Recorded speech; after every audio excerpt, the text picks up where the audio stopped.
A very good morning to everyone, fellow panelists, Miss Fanny, and my fellow classmates.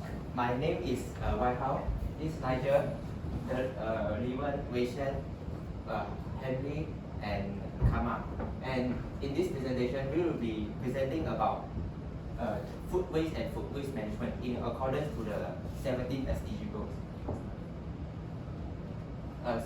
Before that, let me explain briefly the four industrial revolutions that we have experienced and faced in this past few centuries. As we can see, we have come, every one of us, the world has came a long way from starting out in the 18th century, beginning in Britain, where the first industrial revolution began, now to the fourth industrial revolution. In this fourth industrial revolution, we can see the emergence of high technologies, stuff like AI, robots, 3D printing, and also self-driving cars. So in this presentation, we will relate how we utilize all the technology in Industry 4.0 in our Sustainable Development Goals, which specifically is Goal 12, Responsible Consumption and Production. So next, these are some facts about the food waste is happening in Malaysia. First of all, Malaysia's food import bill is between 35 billion and to 40 billion per year, which is a staggering number comparing to other countries. And according to a recent statistic from World Health Organization, Malaysia is currently the highest rate of obesity among Asia, which is not a good news for our country. And secondly, Malaysia creates a staggering 15,000 tons of food waste daily. And the third point is, food that are wasted daily in Malaysia is more than enough to feed around 2.2 million people. And in this graph, we can see this is the statistic of the food waste in Malaysia. In the blue side, most of the food waste comes from the household, which stand at 38% of in this chart. And the second one is 25%, which comes from wet and night market operating in our country. And let me briefly explain about food waste management in Malaysia. Recently, the Malaysian government have they need to deal with around 38,000 tons of waste per day, and where most 15,000 tons is from food waste alone. Secondly, how did Malaysia manage their food waste? Which is they will transport the food waste to the landfill, and there they will decompose and disintegrate too, and this will emit greenhouse gases like methane and all those other gases, which is bad for our environment and it causes air pollution. And lastly, some of the state government in Malaysia, they have introduced waste segregation laws and methods in order to counter this problem. So next, I pass it to Nigel to proceed. Okay, so thank you, Wei Hao. So that's all about food waste and food waste management. So we'll be focusing on Sunway Group. So a little bit background on Sunway Group would be established in 1974. It's one of Malaysia's largest conglomerates with 12 business divisions operating over 50 locations worldwide. And currently today, they are committed to advancing United Nations Sustainable Development Goals and continue to align their business strategy to meet the needs of their communities in line with their SDG agenda. So we'll be focusing more about education today, which is Sunway Education Group. So a little bit about Sunway Education Group. It is founded by Jeffrey Chow Foundation, which founder is Jeffrey Chow himself, and it's ranked among the top 2% of universities to make today among Asia. And then it is rated as a 5-star institution by QS, and then it's also awarded a 5-star rating in the Setara 2017 assessment of Malaysian higher education, and it is one of only 11 universities to be awarded the Premier Digital Technology status by Malaysian Digital Economy Cooperative itself. So next would be the vision and mission of Sunway Education Group.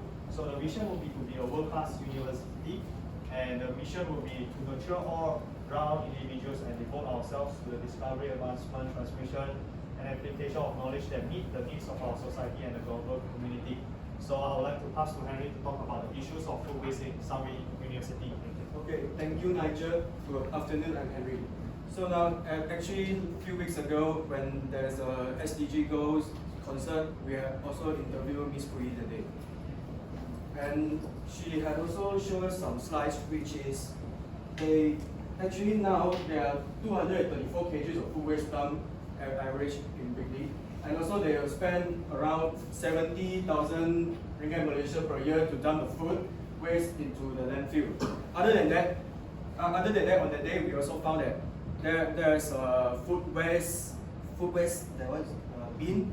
It's a bin that they will collect all the food waste and throw it to the bin, and also with someone they will send. They will come and collect it in a specific period of time. And what's the impact of food waste will be first in climate. The carbon dioxide will be produced by global warming as well. And the next, water, because food waste represent a great waste of the fresh water and the groundwater resources. And last, the land will decrease the coverage of the landfill, and otherwise they will also produce the methane gases which harmful for our skin and also our eye. Now, here is our analysis result regarding to our survey. There are total 50 respondents that take part of our survey. First, there are 20% of the respondents who know the food wastage in some way, and 80% they say they don't know about it. And the next, there are 72% of the respondents who concerned about the food wastage. And thirdly, there are 48% of the respondents are always finish their food when they are eating. And fourth, there are 32% for both of them. For the respondent, they think that this is maybe can or yes to find the customers when they are wasting food. And now here, the recommendation for the respondent.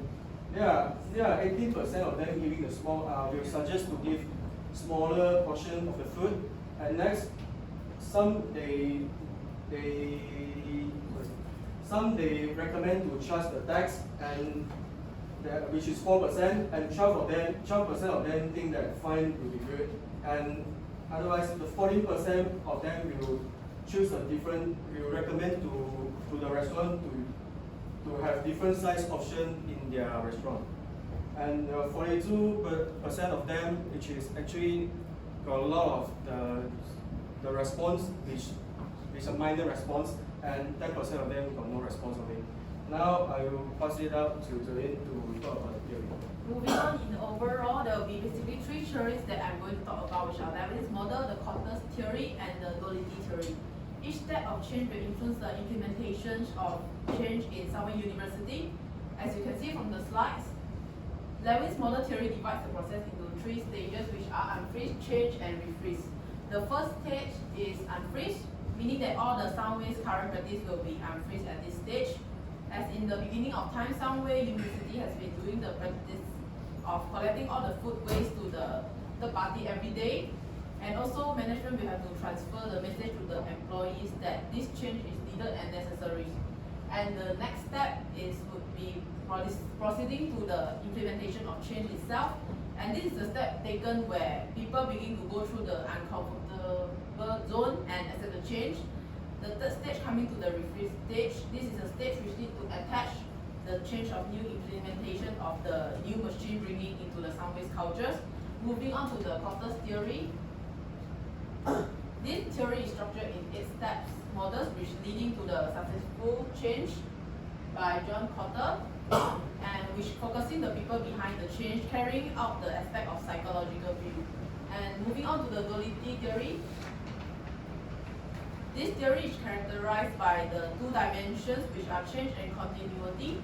It reflects the continuity goals of Soundway Education Group, who aims at the 17 sustainable goals developed by the United Nations.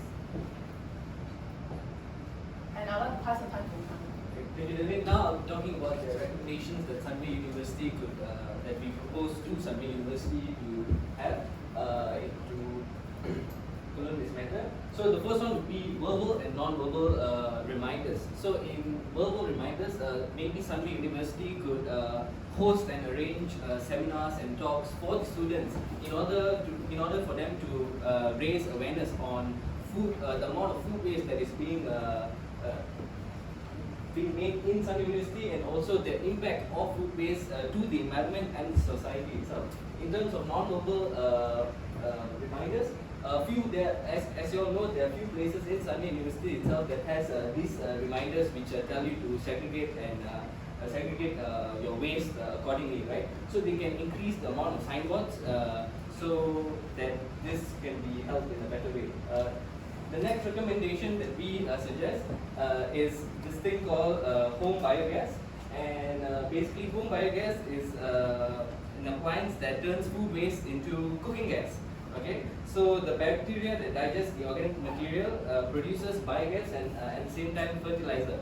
So when you use 2 kg of food waste, this could be equivalent to 3 hours worth of biogas. So you can cook your meals for 3 hours with 2 kg worth of waste. The positive side is that it doesn't require any electricity, it is completely safe to use, and it is odorless at the same time. So where we recommend to put this machine is at the back of each kitchen in every. There are a total of 15 restaurants in Sunway University, and this machine is not that big, so it can be placed at the back of the kitchen restaurant itself. And we did a minor cost analysis. Okay, so before that, I'd like to mention that in all our restaurants in our university itself, we found that they use an average amount of 3 gas tanks in a week. And so 3 gas tanks come to about 105 ringgit. And if you times that by 4, you get 420 ringgit per month. That is for each shop. So there are a total of 15 shops, and if they were to use all of them would use 3 tanks of gas, you get about 5,040 ringgit in a month for all the shops using gas. So in 1 year, you get 75,600 ringgit just being used on gas itself by these restaurants. So if you were to implement this biogas machine, each machine setup costs 3,145 ringgit, and if Sunway University were to give 15 units of this machine, the total price will come to about 47,175 ringgit. And the maintenance for each year for this particular machine is 2,555. So instead of spending all the money on transporting the waste to landfills, they could implement this system where first in the first point you can curb the food waste problem, and the second hand, all these restaurants in the university will be running on clean renewable energy. They don't need to. I'm not saying they are completely cut off from using gas tanks, but it will significantly reduce the cost of the gas tanks that is being used in Sunway University. So I'll pass the next slide to. So thank you, Kama. So for conclusion, that we know that based on our online Google survey, we measure out that most of the students don't know that the importance of food waste management and the impact of food waste towards the environment. So last but not least, we suggest that Sunway can organize seminar and talks to create awareness and invite the guests who are more professional in this field to let our students to have more in-depth of the knowledge. So next is our learning reflection. So at first that we always will need to be keep in the right track and right direction, as we always have a weekly group meeting and discussion. So as for the first week, we always just focuses on the recommendation part and also the library face recognition with each wrong. So after that, we have consultation hours with each study, and we are able to be the right track. So after that, we only have learned dealing with the challenge and face the difficulties. Besides that, teamwork is one of the keys to success, as we distribute the task evenly and we support between each other. As the saying goes, all athletes as one. So it is important to realize that this issue about the impact of food wastage, because in the next 10 to 15 years, it will be harmful to the environment if we do not handle it care. So thank you.